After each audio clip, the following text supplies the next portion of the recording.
Hi friends, நான் உங்கள் decode with ரசூல். அதாவது இன்னைக்கு நம்ம இந்த காணொலியில் என்ன பார்க்குறோம் அப்படின்னாக்கா, 1 பேஜ் டாக்குமெண்ட்ஸ், அதாவது 14 அம்ச திட்ட வரைவு ஒன்றை இன்னைக்கு ஈரானுக்கு அமெரிக்கா வந்து கொடுத்துருக்காங்க. அதை கொடுத்து 48 மணி நேரம் கெடுவும் வச்சிருக்காங்க.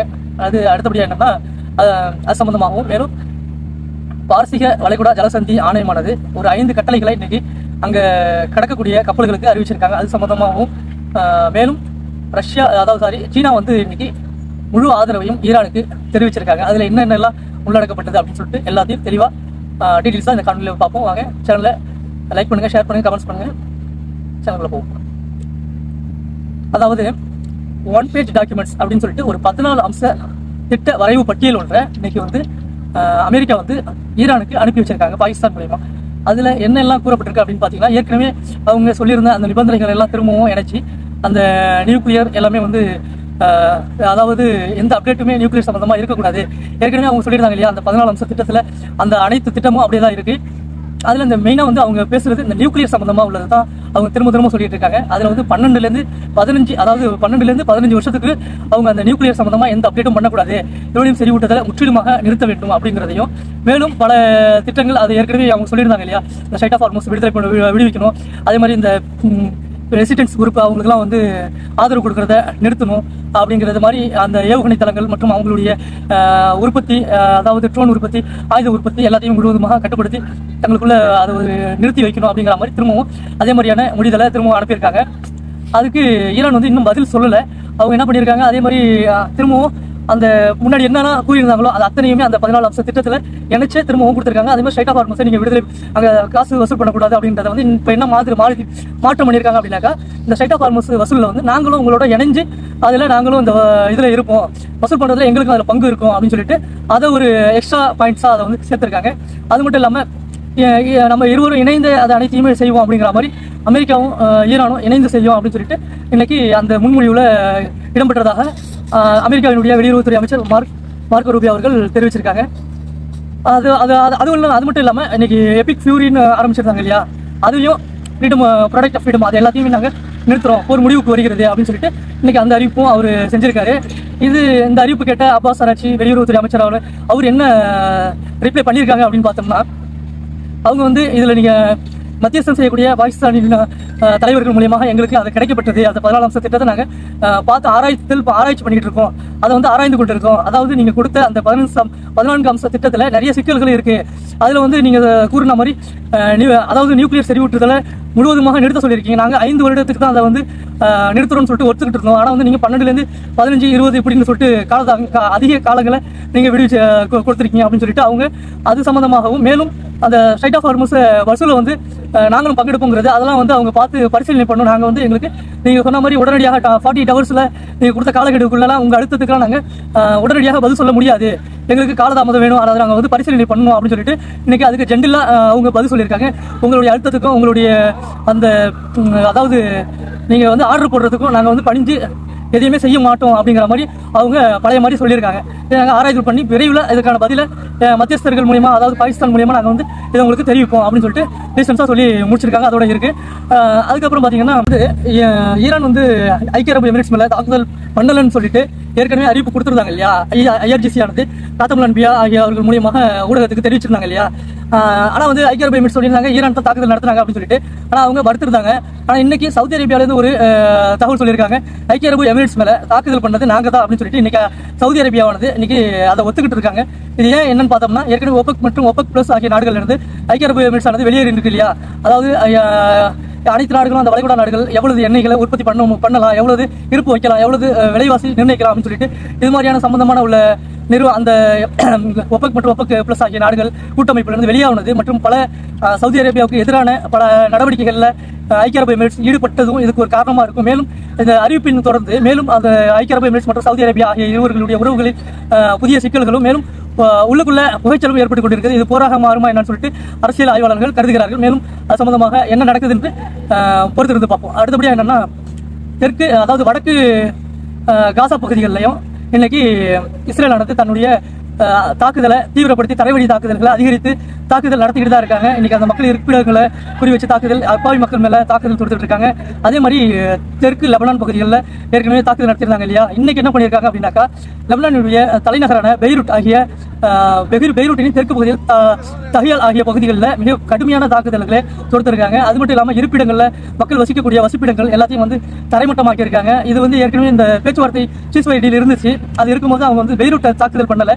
அதுக்கு முன்னாடி அந்த பார்டர் பகுதி, அதாவது தெற்கு லெபனான்ல ஹிஸ்புல்லாவை எங்கெங்கெல்லாம் நிலைத்திருக்காங்களோ நிலை நின்றுருக்காங்களோ அந்த கணக்கு பண்ணி அடிச்சுட்டு இருந்தாங்க. இப்போ வந்து நேரடியாக என்ன பண்ணிருக்காங்க, அரசாங்கத்துக்கு எதிராக அடிக்கிற மாதிரி பெய்ரூட் பகுதிகளில் அடிச்சிருக்காங்க. இதுக்கு வந்து ஹிஸ்புல்லா தரப்பினர் என்ன பண்ணிருக்காங்க, எதிர் தாக்குதல் செய்யும் விதமாக வடக்கு இஸ்ரேல் நோக்கி கிரியட் ஷமோனா மற்றும் மெட்டோலா ஆகிய 2 பகுதிகளிலும் மிக கடுமையான 20க்கும் மேற்பட்ட ஏவுகணை தாக்குதல்களை அவங்களும் தொடுத்திருக்காங்க. இதுல அந்த அவங்களுக்கும் சரியான இழப்பு ஏற்பட்டிருக்கு, ஐடிஎஃப் ராணுவத்திற்கும் சரியான இழப்புகள் ஏற்பட்டிருக்கு அப்படின்னு சொல்லியிருக்காங்க. இது வந்து ஐடிஎஃப் ராணுவமும் குறைஞ்சது ஒரு 10 பேருக்கு மேலே காயமடைஞ்சதாகவும் ஹிஸ்புல்லா தரப்புலையும் காயமடைஞ்சிருக்காங்க அப்படின்னு சொல்லிட்டு ஊடகத்தின் வாயிலாக இஸ்ரேலிய ஊடகங்களை இதை ஒத்துக்கொண்டிருக்காங்க. அது மட்டும் இல்லாமல் இதனைத் தொடர்ந்து மேலும் இந்த தாக்குதல்களை வீரியப்படுத்தி ஹிஸ்புல்லாவானது போரின் நிலைமையை அடுத்த கட்டத்துக்கு எடுத்து சென்றிருக்காங்க அப்படின்னு சொல்லிட்டு இன்னைக்கு கூறப்படுறாங்க. ஹிஸ்புல்லாவுடைய தாக்குதல் வர அதிகமாகிக் கொண்டே இருக்கு அப்படின்னு சொல்லிட்டு ஐடிஎஃப் ராணுவமானது இன்னைக்கு ஒத்துக்கொண்டிருக்காங்க. அடுத்தபடி என்னன்னா, சீனா வந்து சீனாவினுடைய வெளியுறவு அமைச்சகம் மற்றும் பாதுகாப்பு அமைச்சகம் ஆகிய அந்த விஜயத்தை ஈரானுடைய அப்பாஸ் ஆராய்ச்சி, அதாவது வெளியுறவுத்துறை அமைச்சர் வந்து மேற்கொண்டிருந்தார் இல்லையா. ஒரு 2 நாளைக்கு முன்னாடி அந்த சீனா பயணம் மேற்கொண்டிருந்தாங்க. அதில் பல ஒப்பந்தங்கள் கையெழுத்த உள்ளதாகவும், மேலும் சீனா வந்து மிக நெருக்கமாக பேசிய ஒரு சில ஒப்பந்தங்கள் சம்பந்தமாகவும் இதில் என்னன்னு பார்ப்போம். அதாவது ஏற்கனவே சீனா வந்து ஈரானுக்கு மிக ஆதரவாக தான் இதில் செயல்பட்டு இருக்காங்க. இந்த ஸ்ட்ரைட் ஆஃப் ஹார்மஸ் பிரச்சனையாக இருந்தாலும் சரி, அவங்களுடைய பொருளாதார சம்பந்தமாகவும் சரி, அவங்களுடைய இந்த போர் சூழல்லையும் அவங்களுக்கு ஆயுதம் வழங்குதல் மற்றும் அவங்களுடைய அனைத்து கண்காணிப்புலையும் அந்த போர் சூழலில் அவங்களுக்கு ரேடார் சிஸ்டத்தை இடைமறிக்கிறது மற்றும் அனைத்து எல்லா வகையிலுமே அவங்களுக்கு ஒரு உதவியாக தான் இருந்துட்டு இருக்காங்க இல்லையா. அவங்க திரும்பவும் என்ன சொல்லியிருக்காங்க அப்படின்னாக்கா, மேலும் ஈரானுக்கு எங்கள் நிபந்தனை இல்லாத நாங்கள் மேலும் ஆதரவை அளிக்கிறோம் அப்படின்னு சொல்லிட்டு ஏற்கனவே போடப்பட்டிருந்த ஒப்பந்தத்தின் அடிப்படையில் மேற்கொள்ளப்பட்ட பொருளாதார மற்றும் வணிக ஆகிய அனைத்து ஒப்பந்தங்களையும் யார் இடையூறு பண்ணாலும் அதனை மீறி நாங்கள் எங்களுடைய வர்த்தகத்திலும் எங்களுடைய பொருளாதார வர்த்தக ஒப்பந்தங்களையும் எந்த பிரச்சனைகளும் இல்லாமல் நாங்கள் தொடர்ந்து செயல்பட்டு கொண்டு தான் இருப்போம் அப்படிங்கிறதையும் இந்த ஒரு சந்திப்பானது ஒரு ஆக்கப்பூர்வமான சந்திப்பு என்றும் சைனாவுடைய ஃபாரின் மினிஸ்டர் இன்னைக்கு வெளியுறவுத்துறை அமைச்சர் வந்து இன்னைக்கு சொல்லியிருக்காரு.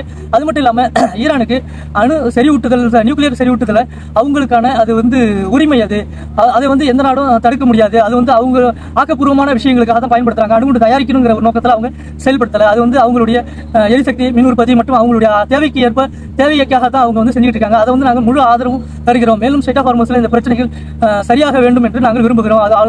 அது மட்டும் இல்லாமல் மேலும் அதாவது ஆக்கிரமிப்பு இஸ்ரேலா இருந்தாலும் சரி, ரஷ்யா அமெரிக்காவாக இருந்தாலும் சரி, மேலும் இந்த போர் சூழலை முடிவுக்கு கொண்டு வராம ஈரான் மேல மேலும் போர் தொடுக்கும் நோக்கத்தோடு அவர்கள் செயல்பட்டால் மேலும் பிரச்சனைகளை அதிகப்படுத்தணும்னு நினைச்சாங்க அப்படின்னாக்கா நாங்கள் எங்கள் ஆதரவை முழு ஆதரவாக ஈரானுக்கு நாங்கள் வழங்குவோம் அப்படின்னு சொல்லிட்டு ஒரு அதிரடியான ஒரு முடிவையும் அவங்க நேற்று சொல்லியிருக்காங்க. அதே மாதிரி இதை அடுத்தபடியாக அப்பாஸ் ஆராய்ச்சி அவர்கள் செய்தியாளர்கள் சந்திக்கும் போது அவங்க என்ன சொல்லியிருக்காங்க அப்படின்னாக்கா, அதாவது போருக்கு முந்தைய இருந்த ஈரானை விட இப்போ போருக்கு அடுத்தபடியாக இருக்கக்கூடிய ஈரானது மிக வலிமையாகவும் மிக கட்டமைப்புடனும் உருவெடுக்கப்பட்ட ஒரு ஈரான் நாடாக இருக்கிறது. அது மட்டும் இல்லாமல் அந்த போர் சூழலுக்கு முன்னாடி இருந்த ஈரானை விட இப்பொழுது இருக்கக்கூடிய வலிமையான ஈரான் மேலும் பல கட்ட எங்களுடைய அதாவது ஆயுத உற்பத்தி மற்றும் அந்த ராணுவ கட்டமைப்பை மிக பலம் வாய்ந்ததாக நாங்கள் செயல்பட்டு கொண்டிருக்கிறோம். இந்த போரிலே நாங்கள் அனைத்து எங்களுடைய திறன்களையும் வெளிப்படுத்தி இருக்கிறோம். அதை வந்து எங்களுடைய நட்பு நாடான சீனா நண்பர்கள் அவர்கள் ஏற்றுக்கொண்டிருக்கிறார்கள், அதை புரிந்து கொண்டிருக்கிறார்கள். அவர்களுக்கு எங்களுக்கு நன்றி அப்படின்னு சொல்லிட்டு மேலும் அந்த மகிழ்ச்சியை நாங்கள் தெரிவிக்கிறோம். அது மட்டும் இல்லாமல் மற்ற ஏனைய நாடுகளுடனும் நாங்கள் வந்து பொருளாதாரம் சம்பந்தமாகவும் வர்த்தகங்கள் ரீதியாகவும் நாங்கள் நிறைய ஒப்பந்தங்களை மேற்கொள்வதற்கு சகாப்தங்களை மேற்கொள்ள நாங்கள் தயார் நிலையில் இருக்கிறோம் அப்படின்னு சொல்லிட்டு இன்னைக்கு அவங்க அதையும் தெரிவிச்சிருக்காங்க. ஏற்கனவே அந்த பொருளாதார நெருக்கடி இதெல்லாம் இருந்துச்சு இல்லையா, அவங்க வந்து இப்போ என்ன சொல்றாங்க, நாங்கள் மீண்டும் இதை அனைத்து நாடுகளுடன் பல கட்ட ஒப்பந்தங்களை மேற்கொள்றதுக்கு நாங்கள் தயாராக இருக்கோம். மேலும் இந்த போர்ச்சூழலிருந்து மீண்டும் நாங்கள் வந்து ஒரு முன்னேற்ற பாதையில் பொருளாதார ரீதியாக நாங்கள் முன்னேறுவதற்கான அனைத்து ஏற்பாடுகளையும் நாங்கள் செய்ய தயார் நிலையில் இருக்கோம் அப்படின்னு சொல்லிட்டு அவங்க அறிவிப்பு கொடுக்குறாங்க. அதே மாதிரி ஈரானுடைய அதிபர் பெஷக்ஷியான் என்ன சொல்லியிருக்காரு அப்படின்னாக்க, இந்த போர்ச்சூழல் இப்போதைக்கு நம்ம நாட்டினுடைய பொருளாதாரத்துக்கு மிக கடுமையான சவாலாக இருக்கிறது. மேலும் ரா மெட்டீரியல்ஸ் கம்மியாயிட்டு இருக்கு. அது மட்டும் இல்லாமல் ஈரானுடைய கரன்சி வந்து ரொம்ப சரிந்து கொண்டே போகிறது. அப்படிங்கிறப்ப ஐஆர்ஜிசி தரப்புக்கு ஒரு ரிக்வெஸ்ட் வச்சிருக்காரு, முடிஞ்ச வரையில் இந்த போரை வந்து சுமூகமாக பேச்சுவார்த்தை மூலமா முடிவுக்கு கொண்டு வாருங்க அப்படின்னு சொல்லிட்டு பெஷஷியன் இன்னைக்கு வந்து அவங்க ஐஆர்ஜிசிக்கு ஒரு ரிக்வெஸ்ட்டாக சொல்லியிருக்காரு. ஏன்னா அவங்களுடைய பொறுப்பு வந்து அவங்க பொறுப்பு வந்து என்னன்னா அவரு மக்கள் பிரச்சனைகளை பார்க்கறதோ, மக்களுக்கு சம்பந்தமா எந்த மருத்துவம் அந்த பொருளாதாரம் சம்பந்தமா முன்னேற்ற பாதையில போறது தான் அந்த அவங்களுக்கு கொடுக்கப்பட்ட அதிகாரமாக ஈரான்ல கருதப்படும். மேலும் அந்த ஐஆர்ஜிசி தரப்புக்கு தான் ராணுவ முடிவுகள் மற்றும் அனைத்து வெளியுறவுத்துறை சம்பந்தமாகவும் அனைத்து கட்டுப்பாடு முடிவுகளும் யாருக்கு இருக்குனாக்கா அந்த ஐஆர்ஜிசி தரப்பு அதாவது ஈரானுடைய உச்ச தேசிய தலைவரின் கீழே இயங்கக்கூடிய ஐஆர்ஜிசிக்கு தான் இருக்கு. அப்படிங்கிறதுனால அவர் ஒரு ரிக்வெஸ்டா தான் வச்சிருக்காரு. அடுத்து அதே மாதிரி இன்னைக்கு வந்து பாரசீக வளைகுடா ஜலசந்தி அப்படிங்கிற அந்த இதுல ஸ்ட்ரைட் ஆஃப் ஹார்மஸ்ல அவங்க வந்து இப்போ கப்பல்கள்லாம் போகிறதுக்கு அவங்க ஏற்கனவே இப்போ ஒரு நிபந்தனை விதிச்சிருந்தாங்க இல்லையா, அதை வந்து திரும்ப இப்போ சொல்லியிருக்காங்க. ஒரு 5-6 கட்டளைகளை புதுசாக இன்னைக்கு அவங்க அறிவிப்பு கொடுத்துருக்காங்க. அந்த ஜலசந்தி ஆணையம் வந்து நேற்று 2 நாளைக்கு முன்னாடி ஒரு ஒருங்கிணைப்பு ஆணையத்தை உருவாக்கியிருந்தாங்க. அதை வந்து இப்போ என்ன சொல்லியிருக்காங்க அவங்க அப்படின்னாக்கா, அந்த ஸ்ட்ரைட் ஆஃப் ஹார்மஸ்ல கிடக்கக்கூடிய அனைத்து நாட்டு கப்பல்களும் ஈரானினுடைய ரியால் மதிப்புல தான் எங்களுக்கு அந்த கட்டணங்கள் கொடுக்கணும், நாங்கள் வசூல் பண்ணுவோம் அப்படின்னு சொல்லியிருக்காங்க. ஏற்கனவே யுவான்லையும் வசூல் பண்ணுவோம் அப்படின்னாங்க. இன்னைக்கு இந்த அறிவிப்பு கொடுத்துருக்காங்க. யுவான்லையும் வாங்கிக்கிறாங்க, இதுலையும் வாங்கிக்கிறாங்க. இன்னைக்கு இது மாதிரியான ஒரு அறிவிப்பு கொடுத்துருக்காங்க. அடுத்தபடி என்னன்னா, இன்னொரு 2வது கப்பல் மற்றும் கப்பல் நிறுவனங்கள் அனைத்தும், அதை சார்ந்த கப்பலை சார்ந்த நிறுவனங்கள் அனைத்தும் ஈரானினுடைய வங்கிகள் நிறுவனங்களுக்கு ஒத்துழைத்து அதனுடன் ஒரு ஒருங்கிணைப்பு ஏற்பட்டு அந்த பண பரிவர்த்தனையை மேற்கொள்ளணும், அதற்கான ஆதரவை எங்களுக்கு நீங்க முழுவதுமா கொடுக்கணும் அப்படின்னு சொல்லியிருக்காங்க. 3வது என்னன்னா, அதாவது ஈரானுக்கு எதிராக செயல்பட்ட அனைத்து பங்காளி நாட்டு கப்பல்களாக இருந்தாலும் சரி, அவங்க அனைவரும் இந்த எங்களுக்கு போர்ல ஏற்பட்ட இழப்பீடுகளை முழுவதுமாக வழங்கினதுக்கு அப்புறம் தான் நீங்க இந்த ஹார்மஸ் ஜலசந்தியை கடந்து செல்ல முடியும் அப்படின்னு சொல்லியிருக்காங்க. அடுத்தபடியாக பொருளாதார தடை வச்சிருந்த நாடுகள்லாம் இருக்காங்க, அந்த நாட்டு கப்பல்கள்லாம் இதுல போகிறதுக்கு அனுமதி கிடையாது. அதாவது ஐரோப்பிய யூனியன் மற்றும் இஸ்ரேலுக்கு முழுவதுமாக அனுமதி இல்லைன்னு சொல்லிட்டாங்க. அதை ஒரு இதாக சொல்லிட்டாங்க. அதே மாதிரி அமெரிக்காவுக்கும் அனுமதி இல்லைன்னு சொல்லிட்டாங்க. அமெரிக்கா மற்றும் இஸ்ரேலுக்கு அந்த ஸ்ட்ரைட் ஆஃப் ஹார்மஸ்ல அனுமதி கிடையாது அப்படின்ட்டாங்க. அதாவது பொருளாதார தடை வச்சிருந்தாங்களா ஐரோப்பிய யூனியன், அவங்களுக்கு வந்து இந்த பொருளாதார தடைகள்லாம் நீக்கினா மட்டும்தான் அந்த நாட்டு கப்பல்களை நாங்கள் இதில் அனுமதிக்க போறோம் அப்படின்னு சொல்லிட்டு அந்த ஆணையத்தில் சொல்லியிருக்காங்க. அடுத்தபடி என்னன்னா, அதே மாதிரி இந்த கட்டளைகள்லாம் மீறி யார் செயல்பட்டாலும், அதாவது நாங்கள் இப்போ அறிவித்த அனைத்து கட்டளைகளுக்கும் ஒருங்கிணைப்பு ஏற்படுத்தி அதெல்லாம் கட்டுப்பட்டு போறவங்க மட்டும்தான் இதில் கடந்து செல்ல முடியும், நாங்கள் வழிகாட்டக்கூடிய அந்த பாதையின் மூலமாக தான் நீங்கள் செல்ல வேணும் அப்படின்னு சொல்லியிருக்காங்க. இதை மீறினால் அந்த கப்பல்களை நாங்கள் தாக்குதல் செய்து பறிமுதல் செய்வோம். மேலும் அந்த பறிமுதல் செய்யப்பட்ட கப்பலில் இருந்து என்ன பொருள் இருக்கோ அதில் 20% நீங்கள் அபராதமாக எங்களுக்கு கட்ட நேரிடும் அப்படின்னு சொல்லியிருக்காங்க. மேலும் நாங்கள் வழிகாட்டப்பட்ட அந்த வழித்தடத்தில் தான் நீங்கள் பயணிக்க வேண்டும் அப்படின்னு சொல்லிட்டு அதையும் சொல்லியிருக்காங்க. இது அனைத்தையும் சரியான முறையில் அதாவது ஃபாலோ பண்றவங்களுக்கு மட்டும்தான் நாங்கள் வழியும் விடுவோம் அப்படின்னும், மேலும் அந்த வழித்தடத்தை பயன்படுத்தக்கூடிய அனைத்து, அதாவது இன்னொரு கட்டளை என்னன்னா, அனைத்து கப்பல்களும் அந்த கப்பல்களின் ஆவணத்துல பாரசீக வளைகுடா ஆணையம் அப்படின்றத குறிப்பா சரியான முறையில் பெயர் எழுதப்பட்டிருக்கணும். அதாவது பொதுவாக வந்து வளைகுடா பகுதி அப்படின்னு சொல்லிட்டு அந்த ஆணையத்தில் இருக்கக்கூடாது. பாரசீக வளைகுடா அப்படின்றது சரியான உச்சரிப்பு எழுத்துக்கள் அதில் பொறிக்கப்பட்டிருந்தா மட்டும்தான் அந்த அனுமதி உரிமை வழங்கப்படும் அப்படின்னு இன்னைக்கு அதிரடியாக அவங்க அறிவிப்பு கொடுத்துருக்காங்க. மேலும் இந்த இதுக்கடுத்து என்ன பார்த்தீங்கன்னா, சைனா விஜயம் பண்ணாங்க இல்லையா, சைனா விஜயம் மேற்கொள்வதற்கு இப்போது மே 14 அமெரிக்க அதிபர் ட்ரம்ப் வந்து போக இருக்கிறார்.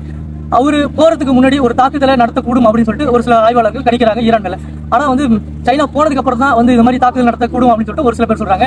அதுவும் இல்லாமல் நேற்று நெதன்யாகு தனது போர் அமைச்சரவையை கூட்டி திடீர்னு ஒரு அறிவிப்பு கொடுத்திருக்காரு.